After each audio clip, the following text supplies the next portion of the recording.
tema a presentar es histerectomía. Bueno, vamos a enfocarnos principalmente en la histerectomía abdominal y en la parte media o final del tema habla referente a la comparación de la histerectomía abdominal total en relación a la histerectomía abdominal subtotal. Algunos datos generales sobre la histerectomía. Se dice que es una de las operaciones más frecuentes en el mundo. Actualmente la vía abdominal se emplea en el 60 o 80% de las operaciones. Quizás porque el acceso en cierta forma es más favorable para el cirujano, las técnicas operatorias y los medios que se utilizan son también más seguros para el paciente y se prefiere pues la vía abdominal. El número de histerectomía abdominal total realizadas dice anualmente, las totales han disminuido en relación a las subtotales, ¿no? Las subtotales se han incrementado, preferentemente porque la histerectomía abdominal total requiere una mayor destreza operatoria porque hay mayores estructuras o estructuras más importantes que pueden lesionarse en la parte final, ¿no? Al realizar la exéresis del cervix. De ahí que la histerectomía abdominal subtotal sea más factible, más rápida, menos tiempo operatorio y con menor riesgo de lesionar, por ejemplo, uréteres o en la parte posterior el recto. Las indicaciones para una histerectomía abdominal. La indicación para una histerectomía abdominal incluye desde hemorragia uterina anormal o disfuncional, miomatosis uterina, adenomiosis, endometriosis, las neoplasias, infecciones, salpingitis aguda, crónica. Algunos datos históricos. Las primeras histerectomías fueron subtotales. La primera reportada fue realizada por Charles Clay en 1843. Luego, posteriormente aparece la histerectomía abdominal total. Fue atribuida a Richardson, estamos hablando en el año 1929. Con el número de las histerectomías abdominales se ha incrementado con el advenimiento de los antibióticos, la transfusión sanguínea, los anestésicos modernos, ¿no? De ahí que, por ejemplo, para realizar una histerectomía abdominal total, pues la parte de el soporte de banco de sangre es importante, ¿no? Por el riesgo de hemorragias que puede haber durante la intervención y para mayor seguridad del paciente. Con el reconocimiento de la aparición del cáncer en el muñón cervical, dice, la histerectomía abdominal subtotal se tornó menos popular, ¿no? Entonces vemos que inicialmente más práctico, más fácil era realizar una histerectomía abdominal subtotal.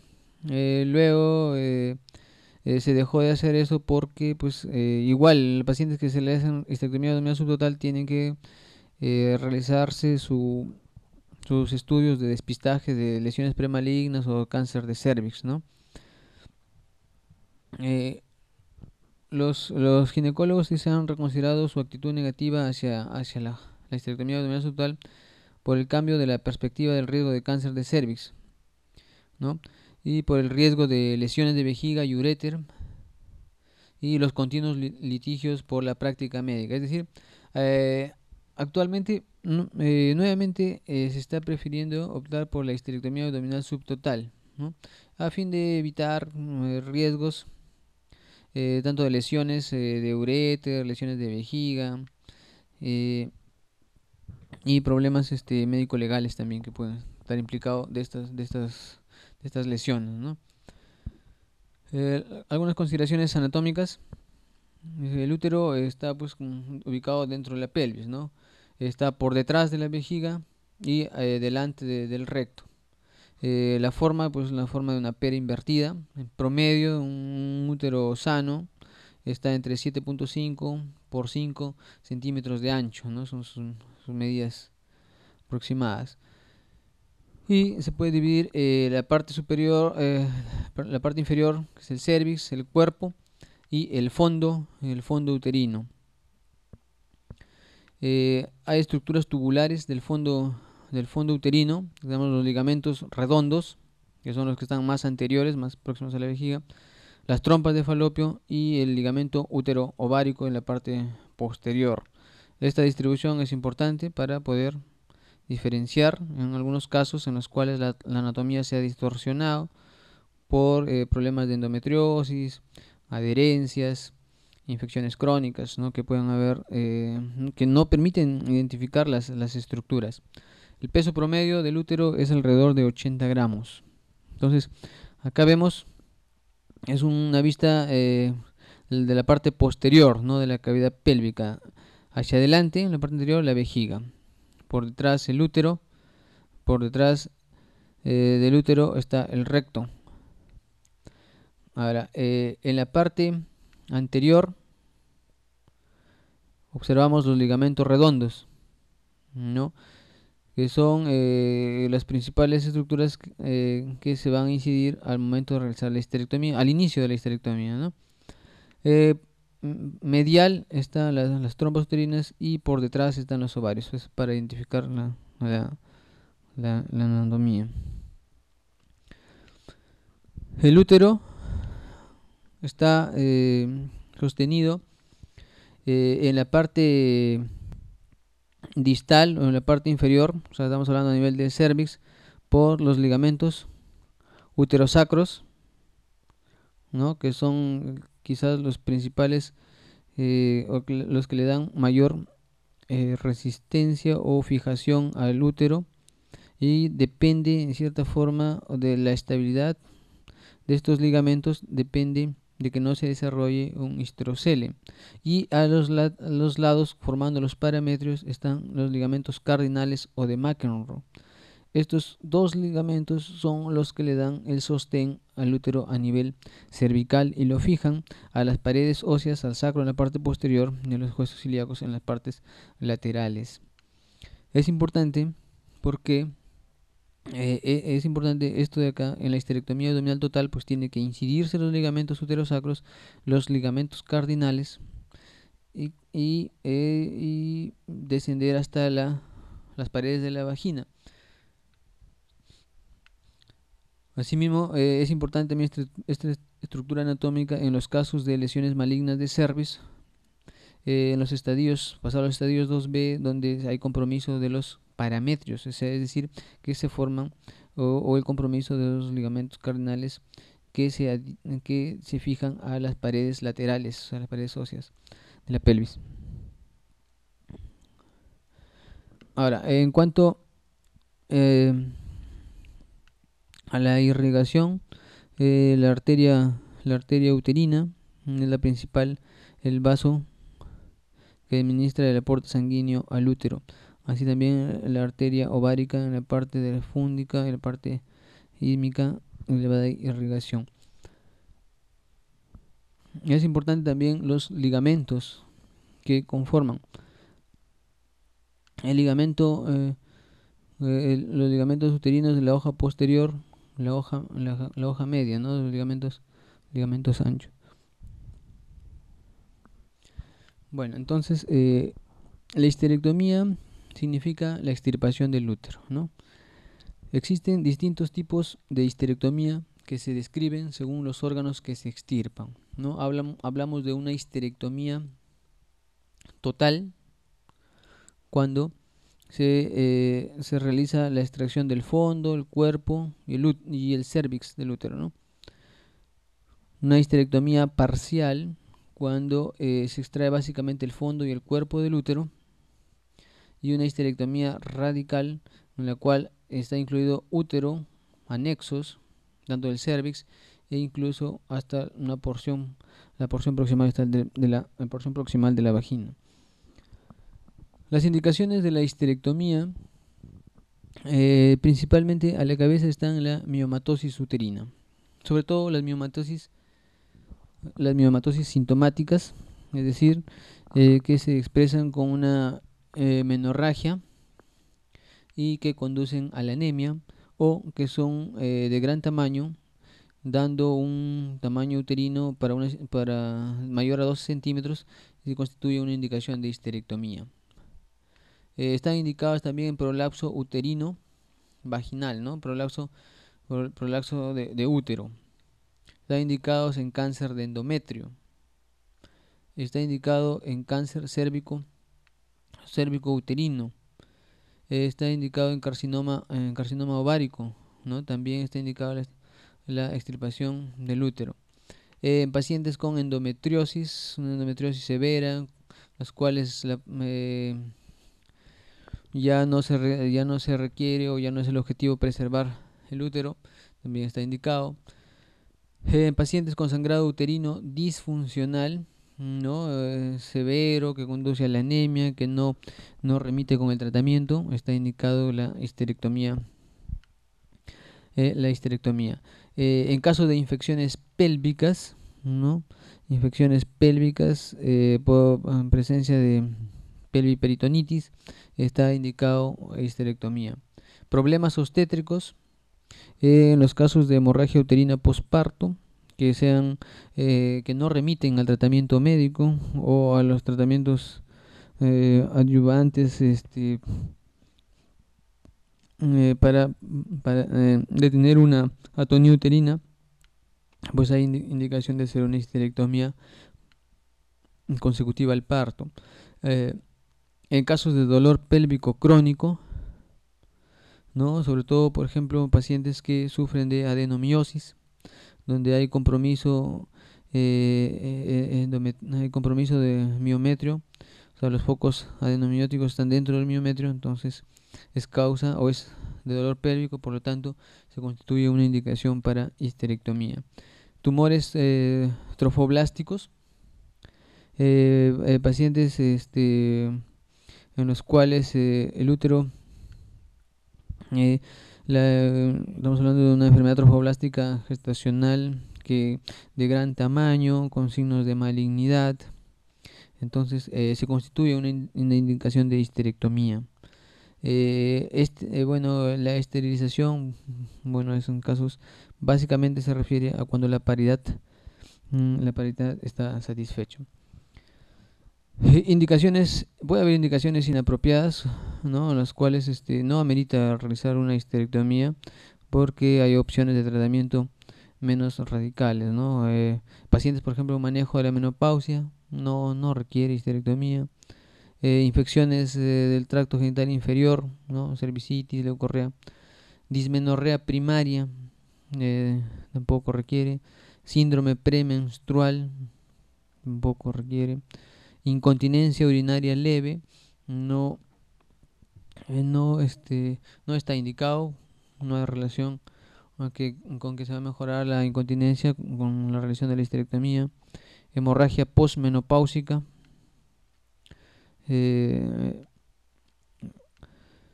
requiere un inicio, pues primero el estudio, la biopsia, de una histeroscopía, y si hay sospecha o riesgo alto de malignidad, pues recién pasa a histerectomía. Citología vaginal o cervical anormal, tampoco es tampoco es indicación inmediata de hacer una histerectomía, ¿no? Displasia cervical, ¿no? La mayoría de protocolos o de guías contemplan el manejo con conización en los casos más severos, ¿no? Cono frío o cono asalip.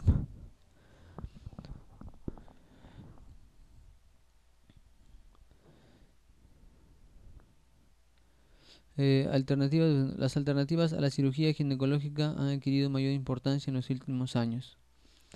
Eh, por ejemplo, en los casos de miomas, la extirpación de los miomas, las miomectomías, por la protomía, la poroscopía o histeroscopía, ¿no? Eh, o sea, cirugías menos, menos traumáticas, menos invasivas, menos radicales, han ayudado también a que se disminuya el número de histerectomías. En los casos, por ejemplo, de una hemorragia uterina disfuncional, parte del tratamiento con ablación endometrial, o sea, por técnicas de histeroscopía, también ha disminuido ha contribuido a que se disminuya el número de histerectomías, ¿no? El uso de análogos de la GnRH en mujeres con sangrado postmenopáusico, también como tratamiento de una HUD en mujeres postmenopáusicas, ¿no? Otras opciones: láser, cauterio, iconización en displasias cervicales, y también el equilibrio metabólico, ¿no?, con el ejercicio, o tratamiento farmacológico para incontinencia, también han contribuido a que disminuyan el número de histerectomías. Riesgos quirúrgicos. Los riesgos que implica cualquier tipo de anestesia no son las reacciones a los medicamentos y problemas respiratorios, ¿no? Esos son principalmente los riesgos de la anestesia. En cuanto a la cirugía, el principal riesgo es la hemorragia, de allí que requiere siempre el respaldo de banco de sangre. Y el riesgo de infección, ¿no?, por por la incisión, o por el abordaje, o por otras causas. Otros riesgos que se pueden presentar durante la histerectomía pueden ser el traumatismo o las lesiones de los órganos vecinos, ¿no? Hay traumatismos de vejiga, traumatismo de los vasos sanguíneos, hay lesiones del intestino, ¿no? Y también puede haber, con el tiempo, por proceso de fibrosis y cicatrización, consecuencias en las relaciones sexuales. Ahora, la histerectomía total: existen dos métodos para la extirpación del útero: extrafacial e intrafacial. La técnica intrafacial tiene ventajas para el cirujano poco experimentado, ya que el daño a la vejiga y a los uréteres es sano. Es raro, perdón. Eso significa, al abrir el peritoneo parietal y hacer la disección del espacio vésico-uterino, ¿no? Entonces se disminuye el daño a la vejiga, porque se desplaza, se aleja la vejiga, se rechaza la vejiga del área quirúrgica, y asimismo, al rechazar la vejiga también se desplaza, se rechazan los uréteres. Entonces disminuye el riesgo de lesión de estos órganos. No se necesita disecar extensamente la vejiga, y los uréteres están protegidos de lesión por la fascia paracervical. También se reduce el daño de asas intestinales adheridas a la cara posterior del cérvix, ¿no?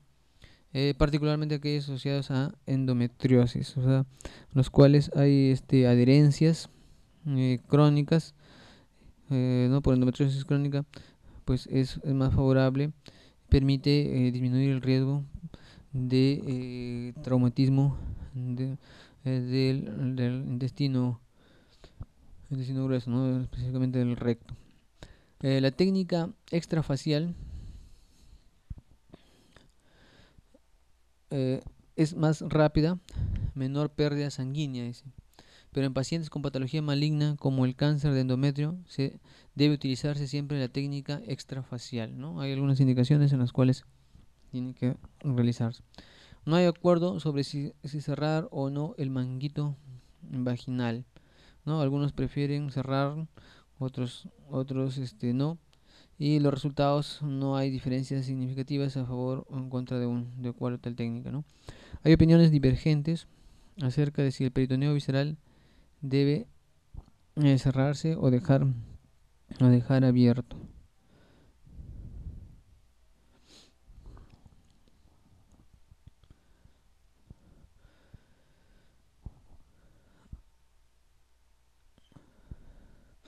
Bueno, acá vemos la histerectomía extrafacial, ¿no? La histerectomía extrafacial y la histerectomía intrafacial, donde se ha hecho la disección. Acá vemos la vejiga, el útero.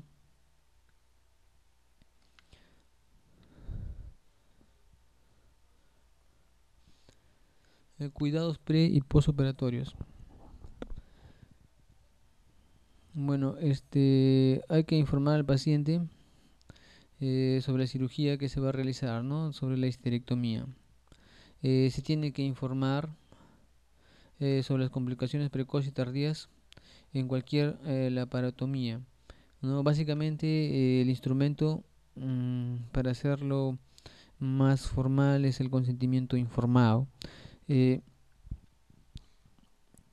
Hay que resolver ciertas dudas en lo que respecta a impresiones erróneas sobre las consecuencias hormonales y sexuales de la histerectomía.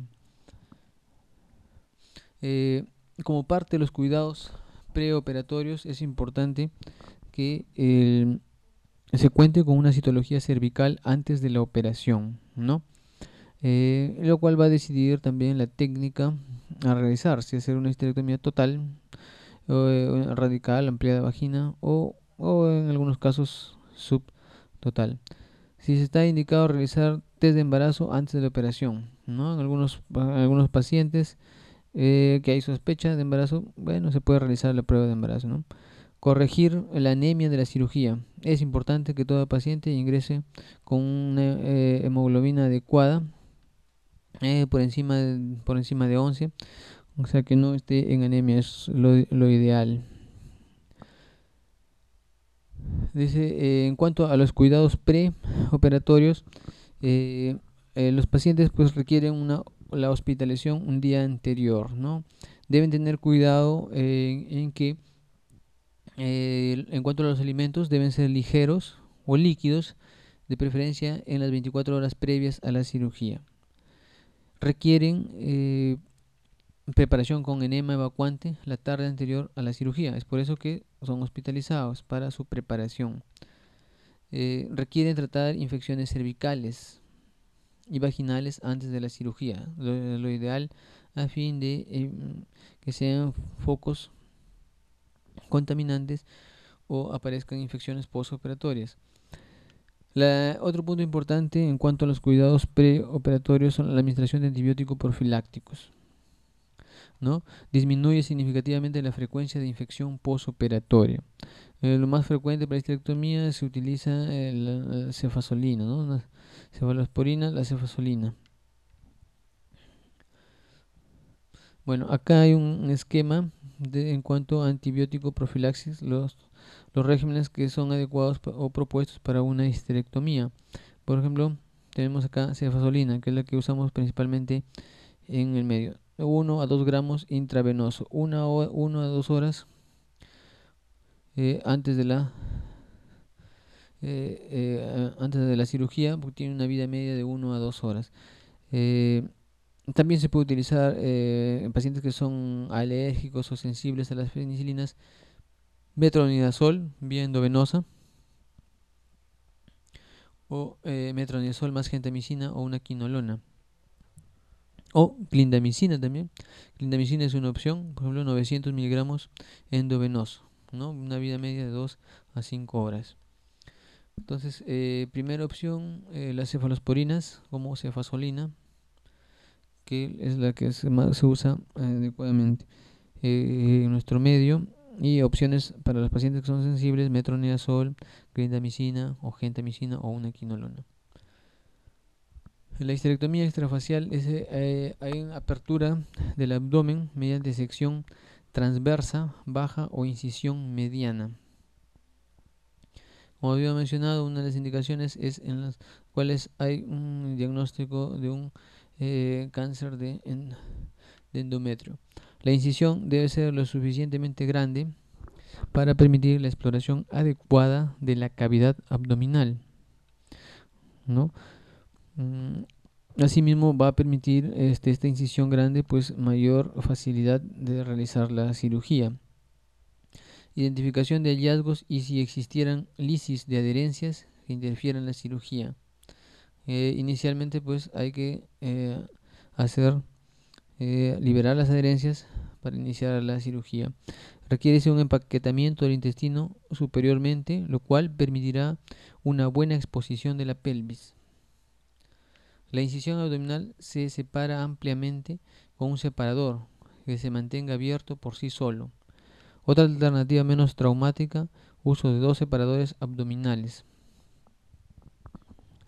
¿No? Hay separadores del tipo Balfour que se pueden utilizar y son adecuados para esta cirugía, ¿no?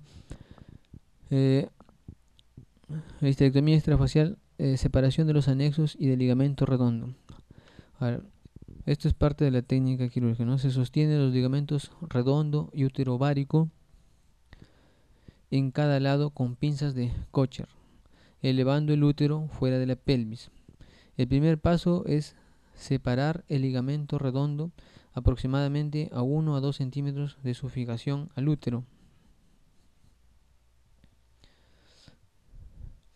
Colocación de una sutura de absorción lenta, 0, debajo del ligamento redondo, aproximadamente en el punto medio entre el útero y la cara lateral de la pared pélvica. Ahora, la arteria de Samson, que es la que discurre, ¿no?, por el ligamento redondo, se transluminará esta área para permitir su visualización. O sea, en el ligamento, por eso es importante la sección previa ligación del ligamento redondo por esta arteria, ¿no?, la arteria de Samson, la cual puede causar hemorragias si no ha sido adecuadamente ligada en previa identificación. Colocación de la segunda sutura, 1 centímetro medial a la primera. Se anudan simultáneamente por el cirujano y primer asistente. Entonces es doble, eso es lo que se utiliza en los reportes o lo que se menciona, la doble pinzamiento, sección y sutura, o sea, doble sutura, ¿no? División del ligamento redondo entre las dos suturas con Metzenbaum.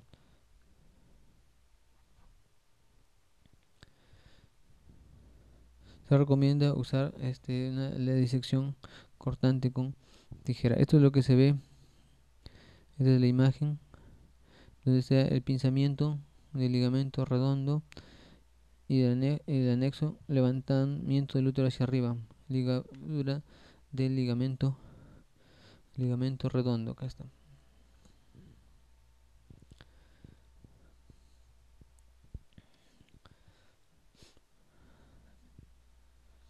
Bueno, en la histerectomía extrafacial el útero se desplaza hacia el sitio y el saco peritoneal que se forma entre 1 o 2 centímetros, ¿no?, lo que a un rombo abierto en el ligamento.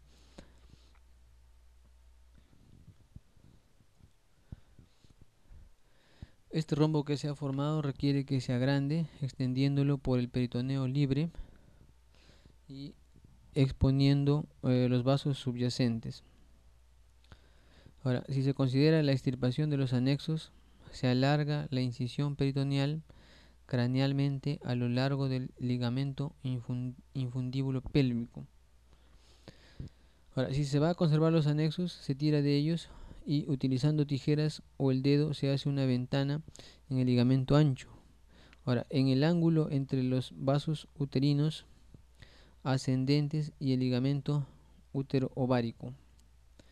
Entonces se pinza la fijación de los anexos, se secciona y se liga a través de esta ventana, colocando la pinza tan cerca del útero como sea posible, ¿no?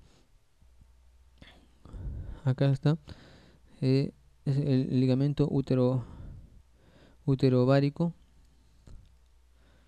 ¿no? Y en este caso también el pinzamiento de los anexos a través de una ventana en el ligamento ancho, el ligamento útero ovárico y el infundíbulo pélvico. En los casos en el que el ovario va a ser conservado, se abre una ventana peritoneal sobre el uréter y la trompa, y el ligamento uterovárico es esclampado, ¿no?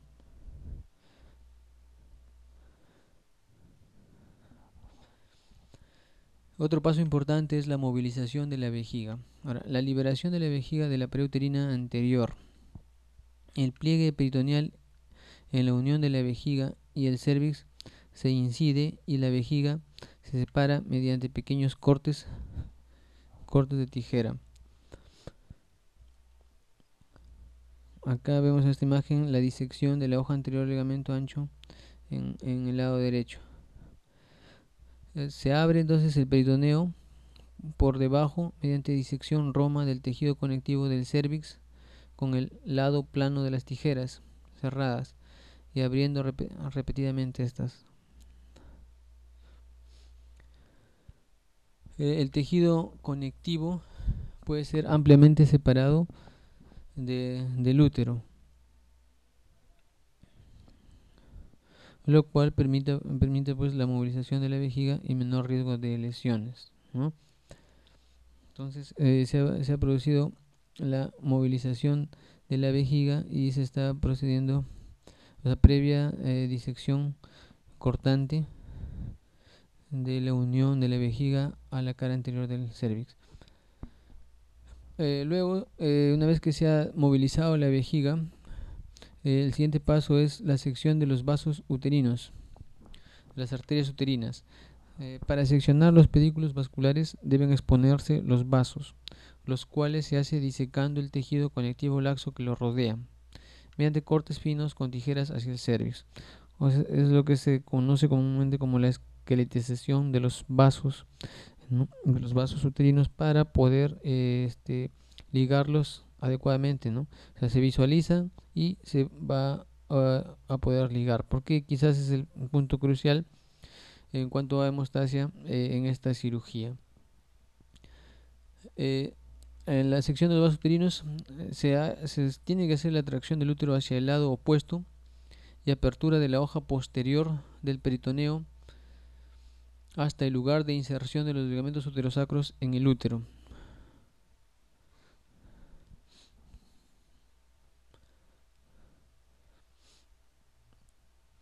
Ahora, es importante cerciorarse la localización y recorrido del uréter antes de ligar los vasos uterinos.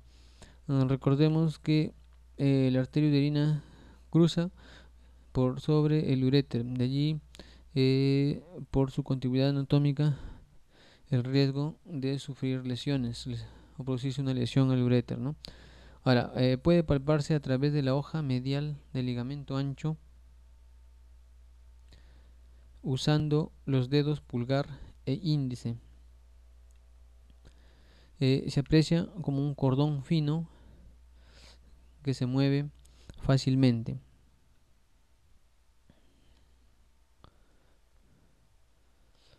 Entonces esta imagen nos permite ver el, el- el trayecto que siguen los uréteres, ¿no? Y su relación con la arteria uterina, rama de la hipogástrica, hasta lo cruza por sobre y medial, ¿no? Al uréter. El pedículo vascular expuesto se coge entonces con una pinza a nivel de los ligamentos uterosacros. Se secciona con tijeras. Entonces acá se utilizan las pinzas Hiney, dos pinzas Hiney, para eh, sujetar adecuadamente la arteria uterina y seccionarla posteriormente y su sutura. Se sutura y se liga con una sutura fuerte, número 0, por seguridad del pedículo. Puede pinzarse y ligarse de nuevo. Realizar el mismo procedimiento del lado contrario. Entonces, acá con la pinza Hiney se está cogiendo el muñón que contiene la arteria uterina y se va a realizar la, la sutura con punto. Generalmente se hace con Vicryl 1.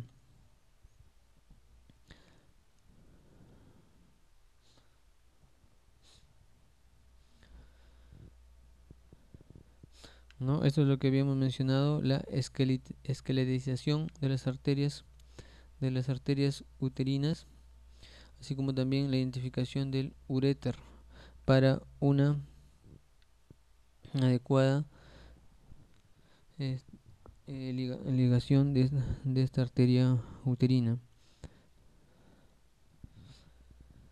Ahora, para seccionar el parametrio es necesario separar la vejiga un poco hacia el ángulo entre el cérvix y el parametrio. El útero se levanta en dirección cefálica y hacia el lado opuesto. Ahora, si el ligamento uterosacro no es muy grande, puede ser pinzado junto con el cardinal, ¿no? En este caso ya se utilizan las cocher rectas de preferencia. Resección de los ligamentos uterosacros. Ahora, sutura por debajo del sitio de inserción en el útero con sutura 0. Ahora, sección del parametrio hacia abajo por dentro de la cúpula vaginal y paralelamente a la pinza con bisturí frío.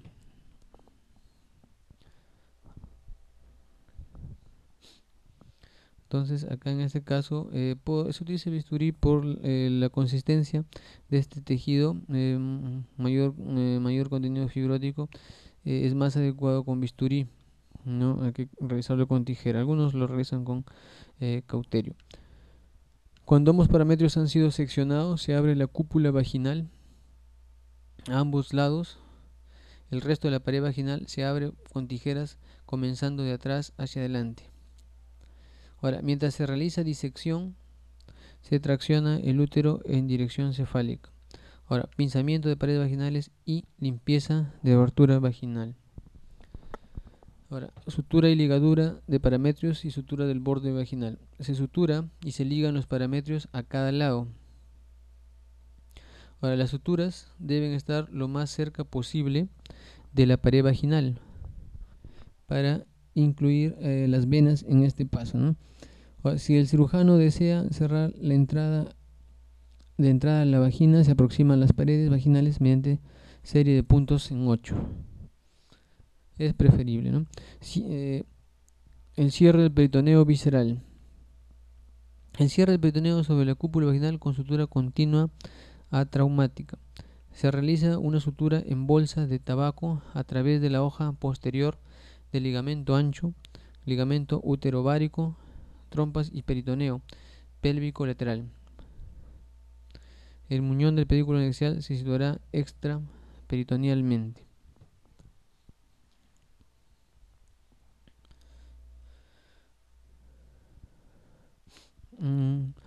Esta es la imagen de la técnica que estábamos describiendo, ¿no? Acá se empieza a cerrar la cúpula vaginal, se inicia en los extremos y en el centro con puntos en 8 según esta técnica. Ahora, las dos hojas del peritoneo se cierran con sutura continua de Lemberg, ¿no? De tal forma que se cierra el hecho que se había aperturado. O sea, se está realizando lo que se conoce como la peritonización. Para prevenir el enterocele post-histerectomía, se fija la cúpula vaginal a los ligamentos uterosacros mediante la culdoplastía de McColl. Ahora, es importante para prevenir el prolapso de cúpula vaginal, que se presenta en cierto porcentaje de pacientes que se les ha realizado una histerectomía abdominal total. Ahora, moviliza la cúpula vaginal dorsalmente y reduce el tamaño del espacio de Douglas.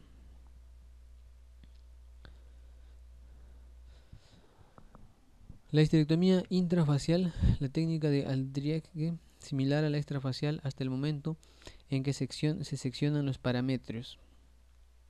Necesita menor movilización de la vejiga, ¿no? Incisión de la fascia cervical. Después de la sección de los vasos uterinos, se incide la fascia de la pared cervical anterior con un bisturí, siguiendo una línea curva. La incisión será de aproximadamente 1 milímetro de profundidad. Sangrado escaso si se han separado los vasos uterinos correctamente.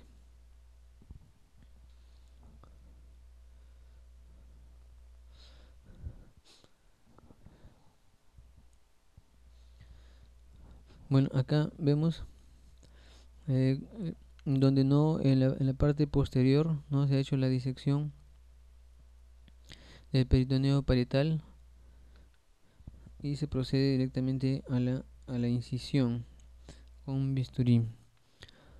Para seccionar los parametrios se traccionan firmemente del útero hacia el otro lado, lo que estira el ligamento cardinal. Ahora se tracciona estas estructuras con una pinza colocada dentro del manguito facial y se seccionan. Ahora, la porción que queda de pared vaginal se secciona igual que en la extrafacial. El borde del manguito vaginal puede cerrarse con puntos en 8 o puntos continuos con sutura número 0. Cierre peritoneal y de pared es igual que en la extrafacial. El comienzo, la histerectomía. Ahora vamos a hablar sobre la histerectomía subtotal. El comienzo de la operación es el mismo, ¿no? Con el doble pinzamiento, sección y sutura de los ligamentos redondos, uterováricos y el infundíbulo pélvico si es que se van a extraer los anexos. Se diseca la vejiga lateralmente, una distancia corta, sección de los vasos uterinos, tracción del útero y pinzamiento del cuello. Se incide un segmento cónico del canal cervical con un bisturí por encima del orificio interno.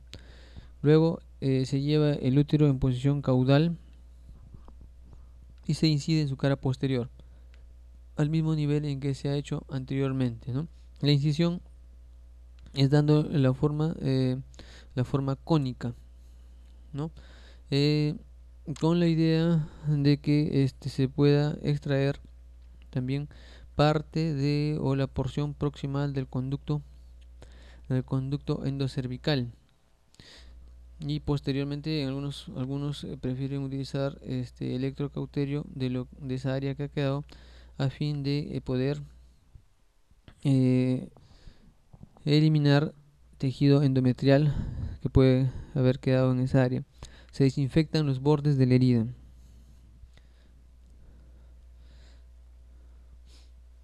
Vemos acá, esto es lo que nos referíamos, la incisión del cervix en forma cónica, con la idea de extraer todo tejido endometrial que puede quedarse, ¿no? Resecar todo el tejido endometrial. El canal se cierra con una serie de puntos sueltos de material reabsorbible. Ahora, la peritonización subsiguiente se hace con la misma técnica que en la histerectomía total.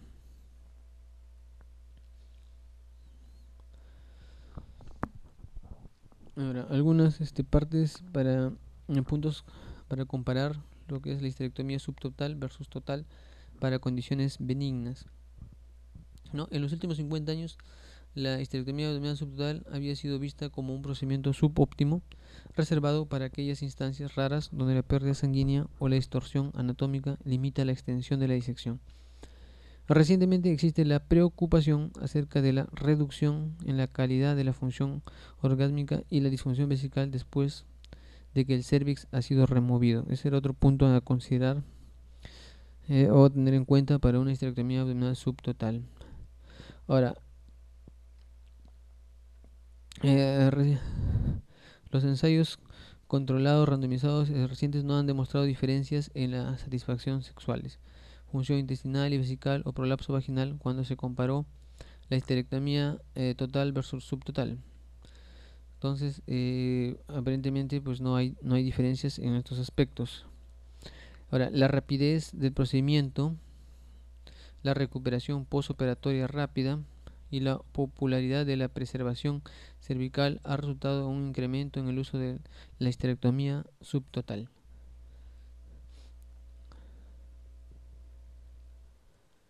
Ahora, se necesita mayor experiencia para saber si esta técnica ofrece alguna ventaja y si la preservación del cervix no lleva problemas como neoplasia cervical o sangrado procedente del endocervix del segmento uterino bajo.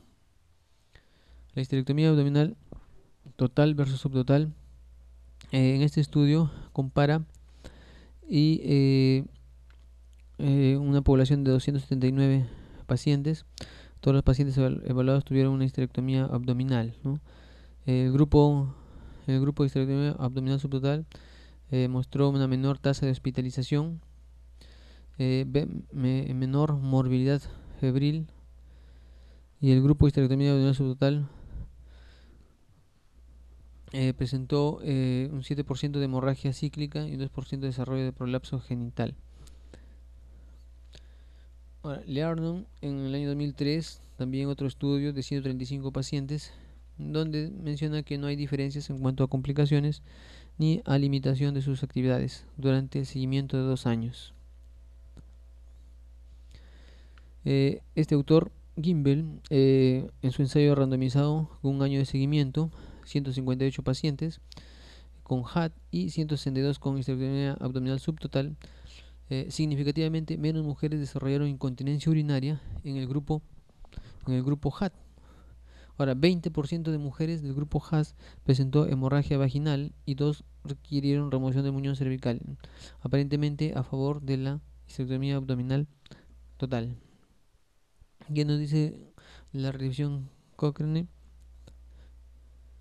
En cuanto a la comparación de histerectomía total versus subtotal para enfermedades ginecológicas benignas, esta revisión dice no ha confirmado que la histerectomía subtotal ofrezca mejores resultados para la función sexual, urinaria o intestinal comparada con la histerectomía abdominal total. La cirugía es más corta y reduce la pérdida de sangre intraoperatoria y la fiebre, pero las mujeres tienen mayor probabilidades de presentar hemorragia cíclica continua hasta un año después de cirugía con la histerectomía subtotal que con la histerectomía total, ¿no?